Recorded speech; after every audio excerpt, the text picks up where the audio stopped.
Oui, alors nous sommes, excusez-moi, les aléas du direct. Alors bonjour, chers festivaliers. C'est maintenant le moment de la rencontre avec Frédéric Antoine qui est en ligne avec nous. Frédéric, salut. Salut! Oui, alors est-ce que tu... Bon, d'accord, voilà, alors Frédéric est là. Rapidement, pour te présenter, pour le bénéfice des internautes, tu es scénariste en bande dessinée. On te doit notamment les séries El Spectro, Biodome, Jimmy Tornado et l'album L'Espion de trop qui est paru chez Glénat Québec à l'automne dernier, si je ne m'abuse. Tout à fait. Alors, Frédéric, L'automne dernier, salut. au printemps On, dernier. on pourrait dire que tu es un scénariste polyglotte au sens propre comme au sens figuré, dans la mesure où euh, comme scénariste et comme créateur, tu nous entraînes dans des univers quand même assez différents. Par exemple, avec El Spectro, on était dans une série qui vraiment hommageait la bande dessinée franco-belge. On était dans la bande dessinée d'aventure avec un grand A. Alors que dans Biodome, avec Johan Morin, tout à coup, on est dans l'humour. C'est une série plus axée jeunesse. On est dans des courtes histoires qui forment un tout. Jimmy Tornado, alors là, tout à coup, on revient dans l'aventure, mais avec un côté, je pourrais dire, si je ne m'abuse, moi, qui me fait penser à la fois à Atomic Robot et à Monkey Man and O'Brien de Art Adams. Et à l'automne dernier est paru L'Espion de trop, illustré par Voro, où là, tout à coup, aux surprises, tu nous amènes dans un polar historique. Alors, ouais, voilà. Peut-être première question, Frédéric. Es-tu un scénariste surexcité? Est-ce que dans ta tête, ça roule à fond de train? Je dirais que oui quand même, mais en fait, ça roule à fond dans la tête, mais je ne suis pas assez productif. Ah Donc, au bon? bout d'un moment, j'ai des projets qui continuent à rouler dans la tête, mais que je ne produis pas. Et à un moment donné, il faut que je fasse un choix et tout ça. Mais c'est sûr que dans ma tête, oui, ça roule en continu sur des projets. On a toujours 36 000 projets qui apparaissent et qu'on met dans une case de est-ce que je vais pouvoir le faire ou pas? Est-ce que je vais avoir le temps de le faire? Est-ce que je vais trouver l'éditeur pour le faire? Est-ce que je vais trouver le dessinateur pour le faire? Est-ce que je le ferai ou pas? Est-ce que c'est le bon moment de le faire? Donc là, par exemple, je suis parti dans une veine un peu historique. Ouais. Puis j'ai beaucoup de fun avec ça. Le pari était pas gagné parce que j'avais encore jamais fait ça. Donc avec L'Espion de trop, c'était ma base de lancement. Je poursuis, comme tu sais, avec Léo Major. J'en ai deux autres projets de prévus derrière qui sont aussi historiques. Là, en gros, c'est ça. Au quatrième, j'arrêterai là, puis je retournerai vers autre chose. Mais en ce moment, j'ai beaucoup de fun avec ça. Et ça tourne, oui, beaucoup dans la tête parce que je découvre trop de choses. On va parler sûrement d'inspiration et tout ça tantôt. Oui. À fur et à mesure de faire des recherches, je découvre trop de choses. L'espion trop, en faisant mes recherches, m'ont ouvert au moins 5 nouvelles voies. Justement, parlons-en, plongeons dans L'Espion de trop. À la lecture de cet album-là, j'ai été très étonné. D'une part parce que au Québec, le genre, la bande dessinée de guerre comme genre est un genre très, très peu visité. Jocelyn Hood, feu Jocelyn Hood, qui nous a quittés beaucoup trop tôt, lui avait vraiment exploré ce filon-là, notamment avec les derniers Corsaires. Alors, est-ce que toi, comme créateur, comme scénariste, est-ce que ça t'a donné l'impression d'avoir un terrain vierge que d'aborder ce matériel-là de L'Espion de trop? En fait, pas vraiment. La façon que j'aborde le projet, je pense pas à qui fait déjà quoi dans notre univers, qui soit québécois ou qui soit aussi Oui. en Europe. C'est juste le projet me tente, je me lance sur le projet. C'est sûr que j'ai réalisé quand même que oui, on n'avait pas fait vraiment de choses d'espionnage, il n'y en avait pas beaucoup. En fait, au Québec, il n'y a pas non plus beaucoup je dirais, de BD de genre. Ça s'est développé. Il y en a qui arrivent, mais on était très dans, je dirais, dans des BD plus intimistes, plus dramatiques, ou alors de la BD jeunesse humoristique. Et puis là, bon, Glénat Québec avait quand même certaines choses, des fantasy, certaines choses de fantasy. Et puis là, c'est vrai qu'en faisant L'espion de trop, je réalisais que, tiens, c'est vrai, on n'a pas parlé de tout ce pan historique, par exemple, si on veut parler juste de l'historique, on n'a pas parlé de ce pan historique du Québec, à part quand il y a eu avant nous, mais finalement pas très loin, puis c'est toujours Glénat Québec, tout ce qui concernait Hochelaga et tout ce genre de choses, là. Les deux, le Oui, le diptyque diptyque de 1642. François Oui. Lapierre et Oui. 1642, voilà. Donc là, oui, il y a quelque chose qui, je sais pas, il y a un moment où on se rend compte qu'on peut aller parler un petit peu de tout ça. C'est vrai que ça a été aussi beaucoup fermé. En faisant Léo Major, je réalisais que personne n'avait parlé de Léo Major, alors que, je veux dire, c'est une personne qui est quand même, qui a quand même fait des actes de bravoure, qui est parti en Europe, il y a quelque chose à raconter. C'est un héros du peuple, c'est un héros québécois. Et Oui. on n'en parlait pas. Donc là, c'est sûr que quand j'ai fait L'espion de trop, j'ai réalisé, tiens, on touche peut-être quelque chose que, effectivement, pas grand monde avait abordé.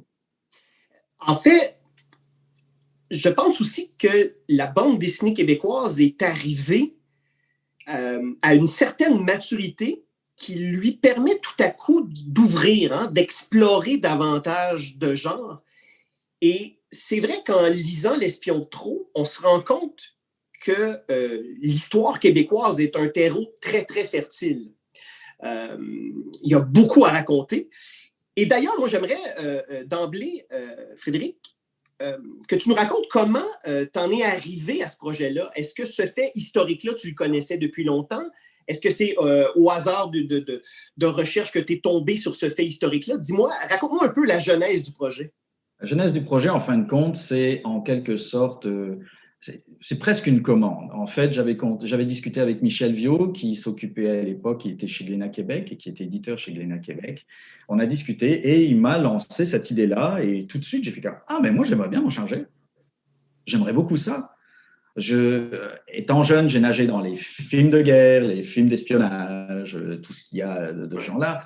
Autant français qu'américain.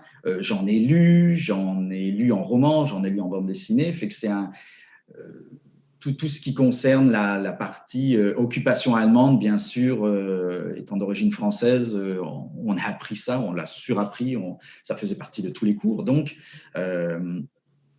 oui, j'ai regardé ça, puis je me suis dit, oui, ça m'intéresserait beaucoup parce qu'il y a quelque chose, il y a quelque chose à sortir de cette histoire-là, de ce pire espion de la Seconde Guerre mondiale. Il y a quelque chose, oui, complètement, malgré lui quand même, sûrement. Et il y a quelque chose à en sortir. Et c'est là justement que, quand j'ai eu le dossier dans les mains, je me suis dit, qu'est-ce que je vais faire avec ce petit bout anecdotique de comment il est arrivé, qu'il s'est fait prendre, qu'est-ce que je vais pouvoir faire avec ça? Et surtout, la question qui traînait, c'était pourquoi s'est-il fait capturer aussi facilement? Ouais.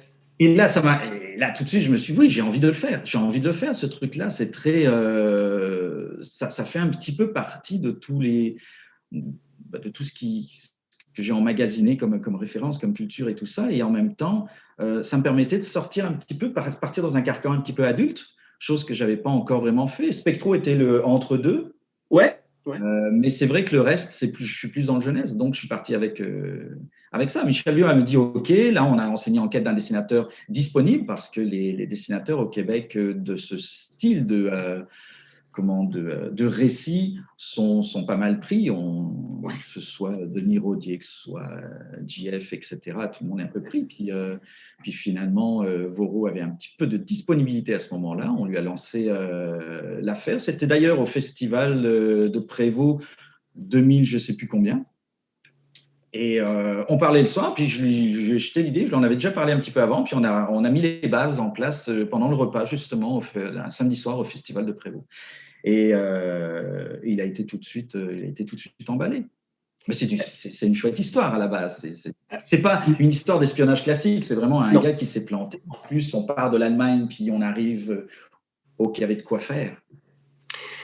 C'est drôle parce que, bon, évidemment, ce qui sépare la comédie du drame, c'est un fil, hein? C'est très mince. Moi, je ne pouvais pas m'empêcher, en lisant l'album, de trouver le destin de cet espion-là fédesque. C'est une tragédie, mais en même temps, oui, il y a quelque chose de fédot dans le fait que le personnage échoue et c'est pas seulement sa responsabilité. Évidemment, il y a toute une machination derrière. Le choix de l'illustrateur, donc de Voro, pour moi, m'a semblé tout à fait naturel. Il y a quelque chose d'organique dans votre album, dans votre collaboration aussi. C'est drôle parce qu'en lisant L'Espion de trop, on a l'impression de lire l'album de deux collaborateurs qui travaillent ensemble depuis un certain moment déjà. À quoi attribues-tu cette espèce d'élan naturel que vous avez connu toutes les deux dans cette collaboration-là? Je pense qu'en fait, basiquement, c'est juste que le sujet était intéressant.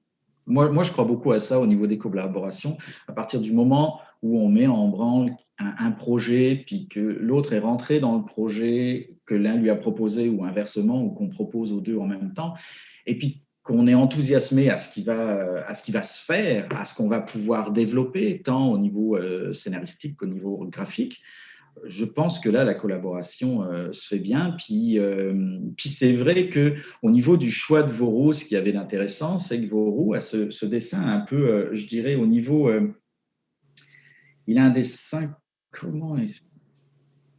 Je ne veux pas dire statique, sinon il va me taper sur la tête et les doigts et les oreilles. Il a un petit côté, oui, ici, il y a un petit côté statique de dessin, mais tout en étant quand même vif, mais qui rejoint ces classiques européens qui traitaient justement de récits de guerre. Oui, et... Donc, quelque part, tout fonctionne pour que quand on lise la bande dessinée, on soit dans quelque chose qui nous ramène inévitablement à tout ce qu'on connaît, autant au niveau des films, ce classicisme des films de guerre de ces années-là, genre Quand l'aigle s'est envolé ou ce genre de choses. Ouais. Et en même temps, au niveau de la bande dessinée elle-même. Et ça, c'est génial parce qu'on se retrouvait donc visuellement exactement dans cette époque-là. Et d'ailleurs, parlons-en de l'aspect visuel, parce que là, on n'est pas du tout dans une bande dessinée intimiste contemporaine. On est dans quelque chose d'historique. Et qui dit historique dit forcément faire ses recherches. Et j'imagine que c'est une chose pour le scénariste que tu es d'écrire, bon, dans cette séquence, le sous-marin émerge des eaux et dépose l'espion sur les berges d'une plage en Gaspésie. Pour Voro, dessiner les uniformes, dessiner les engins de guerre, évidemment, c'est un travail de recherche. Et moi, ma question, c'est en quoi le scénariste contribue justement à ces recherches-là? Parce qu'évidemment, bon, toi, tu as grandi avec cette histoire-là, parce qu'en Europe, tout le monde est à un jet de pierre de la Deuxième Guerre mondiale. Si ce n'est pas nous qui l'avons connu, c'est nos parents, nos arrière-grands-parents. Pour nous, Québécois, notre rapport à l'histoire de guerre est très différent. C'est quelque chose de quand même un peu lointain, même si nos aïeuls sont allés au front. Alors moi, ce que j'ai envie de te poser comme question, parce que j'ai envie de savoir dans ton processus d'écriture, c'est à quel point tu contribues également au travail de recherche, à toute cette syntaxe graphique-là qu'il faut installer dans un tel récit. Je dirais que c'est une très bonne question. Oui. On est dans un documentaire historique. Le général Frank Robert a dit. En fait, pour créer L'Espion de trop, j'ai déjà fait beaucoup de recherches au niveau, que ce soit à bibliothèque, Internet, etc., pour essayer de cerner ce personnage-là. J'ai fait des recherches autant sur lui, quand j'ai découvert qu'est-ce que je pouvais mettre en place avec les services secrets, parce que j'ai fait des recherches sur les services secrets, puis là, j'ai eu l'étincelle de « mais voilà le pourquoi de cet échec » que j'ai utilisé donc dans l'album. Et en faisant toutes ces recherches, c'est sûr qu'au fur et à mesure, je voyais les scènes, je voyais ce qui allait se passer, je mettais des références à Voro, quelques images, des références d'images, je l'ai aiguillé vers certains films qu'il fallait regarder pour être sûr de saisir un peu le côté allemand. Par exemple, c'est sûr que Valkyrie, par exemple, est un parfait exemple du manche à balai dans le cul des nazis de l'époque. Oui. Au niveau costume, au niveau de la façon de se tenir, tout ça, le moindre bouton qui n'était pas fait, qui n'était pas à la bonne place, c'est sûr que tu étais déjà vu par quelqu'un d'autre et qu'on allait peut-être profiter de cette erreur de ta part pour te discréditer. Donc, il fallait que tout le monde soit, et c'était l'Allemagne nazie, c'était l'Allemagne hitlérienne, il fallait que toute l'armée soit vraiment carrée. Donc ça, il fallait sans avoir justement, il connaissait quand même certaines choses de l'Allemagne. Il avait déjà ses références aussi au niveau des films et tout ça, mais je trouve que Valkyrie était le parfait exemple de comment montrer les Allemands, l'officier, l'amiral Canaris, etc., comment les montrer et comment montrer justement ce côté très carré, coincé, sur lequel, ce petit fil de rasoir sur lequel ils jouaient tous. Après, à partir de là, le sous-marin, oui, ça c'est clair. Au niveau du sous-marin, je pense que quand on veut faire un récit avec un sous-marin, on ne peut pas passer à côté du film qui s'appelle Das Boot, le bateau. C'est la référence et c'est exactement ce qu'il nous fallait. La preuve, il a fait un petit clin d'œil justement, puisque le capitaine ressemble un peu à Jørgen Prochnow, l'acteur principal du bateau. Et donc avec ça, déjà, on avait du matériel. Par contre, c'est sûr qu'après, il n'avait pas assez de matériel pour l'intérieur d'un sous-marin. Il en a fait beaucoup de recherches, puis on réalise que on n'en a pas assez en photo et qu'effectivement, certains films vont nous aider. Alors, on ne va pas aller prendre un film américain comme U, je ne sais plus combien, qui lui était un petit peu trop hollywoodien, mais Das Boot, c'était parfait pour sentir en même temps l'atmosphère qu'il fallait en seulement quelques pages retranscrire ce côté étouffement, ce côté tout le monde en transpiration, ce côté de peur, d'attendre quelque chose qui arrive toujours en hauteur, même si on ne voit pas le plafond, parce qu'un sous-marin en face, il n'y a rien du tout. De toute façon, on n'a aucune fenêtre. Fait que tout le monde est toujours en attente au-dessus. Il fallait qu'on ressente tout ça. Donc, c'était le matériel parfait. À partir de là, il a pu partir et faire ses propres recherches, donc savoir quel symbole mettre sur le sous-marin, quel type de sous-marin chercher. Et moi, c'est sûr que j'ai digéré tout ce que j'ai pu digérer. Je suis allé chercher même, j'ai trouvé un site qui répertorie tous les sous-marins, un peu en photo, mais surtout en texte, avec tous les capitaines qui les ont commandés. Donc, j'ai retrouvé mon U-518 sans problème, en expliquant comment il a débuté, comment il a terminé et avec quel capitaine. Tout ça, là, c'était parfait. Fait que je dévore tout ça. Puis quand je fais mon texte, j'essaie aussi de faire un storyboard écrit. D'accord. Voro ne le tiendra peut-être pas en compte, mais je décris toujours ce qu'on voit dans la scène, mais le plus en détail possible. Et quand je vois que après ça roule bien, j'en mets peut-être un peu moins, mais j'aime bien travailler ce genre de choses aussi. Après, bien sûr, le dessinateur est libre de revoir, de changer pour que la lecture soit plus fluide, pour que l'art séquentiel en lui-même domine. Mais c'est vrai que j'ai toujours mon case 1, qu'est-ce qu'on voit exactement, qu'est-ce qui se passe, etc. J'aime ça. C'est pas juste le sous-marin émerge de l'eau, il y aura peut-être autre chose là, parce que j'ai envie qu'on voit quelque chose. On a toujours une vision un peu cinématographique maintenant. Ouais. Donc, on voit quelque chose, on essaie de le retranscrire en écrit, puis ensuite, on espère que le dessin va remettre ça en place. Parfois oui, parfois non, mais à bon escient aussi, parce qu'on voyait peut-être trop haut, on voyait peut-être un petit peu trop grand. Et il ne faut pas oublier que de toute façon, c'est un art séquentiel, donc chaque case doit bien suivre la suivante et que le rythme de lecture se fasse bien. Donc, au niveau visuel, c'est sûr que là, Voro, après, il y est allé dans son style et dans sa narration. Par contre, tu parlais références, c'est sûr qu'au niveau de l'Allemagne, j'ai beaucoup regardé tous ces croquis, tout ça, pour être sûr qu'on suive bien cette Allemagne. Puis quand on est passé plus à la partie gaspésienne, là, justement, Varro avait dit ah, il était temps, là, j'en pouvais plus, là. J'en pouvais plus des Allemands coincés, rigides et tout. Et c'est normal, c'est normal.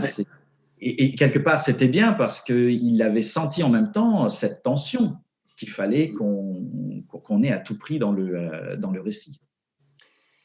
Évidemment, en Europe, il y a une tradition beaucoup plus ancrée de la bande dessinée historique.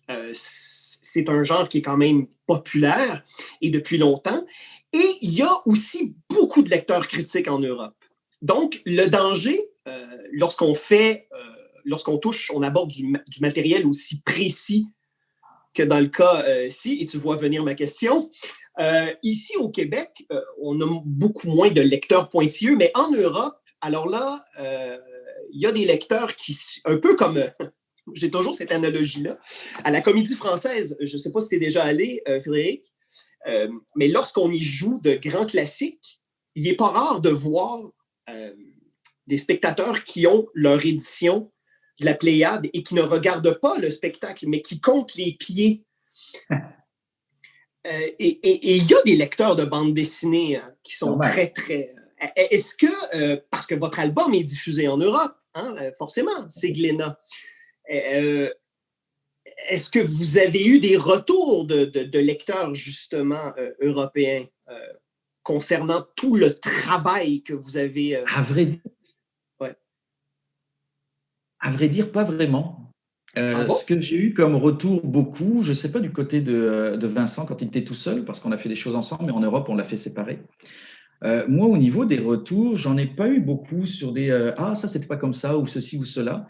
Ça a été plutôt des gens qui m'ont dit je ne savais pas, ou j'avais entendu cette histoire. Et donc là, ils étaient contents d'en savoir un peu plus.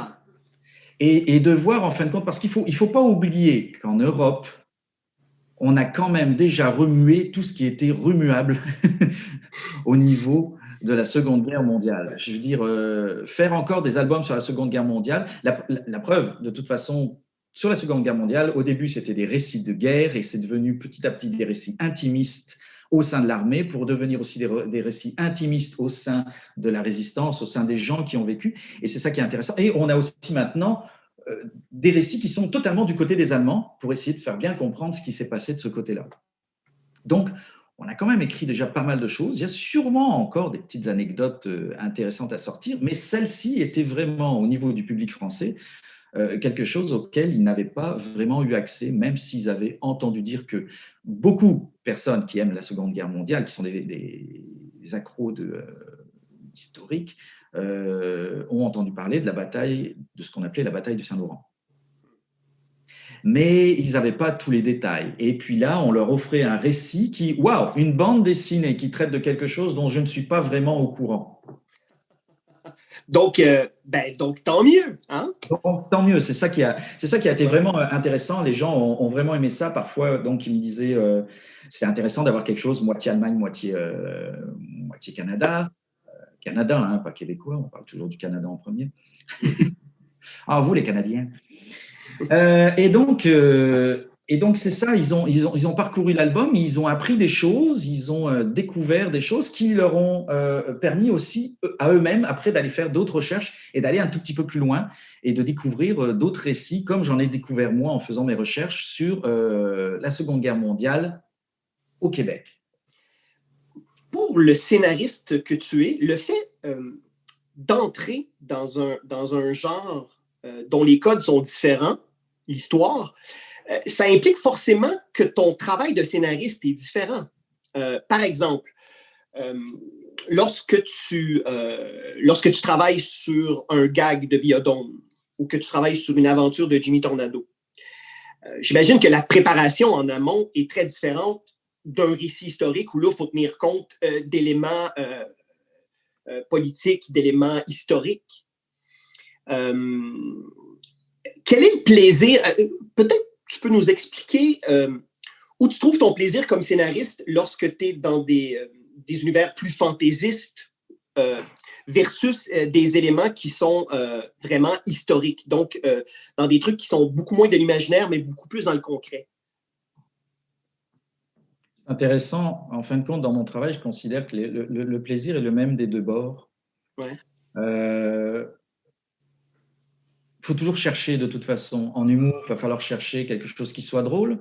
À la base, je pense que je le suis naturellement, donc ça va. Mais en même temps, ce naturel n'est pas automatiquement facile à remettre sur le papier. Exemple, j'ai abandonné le gag en une page.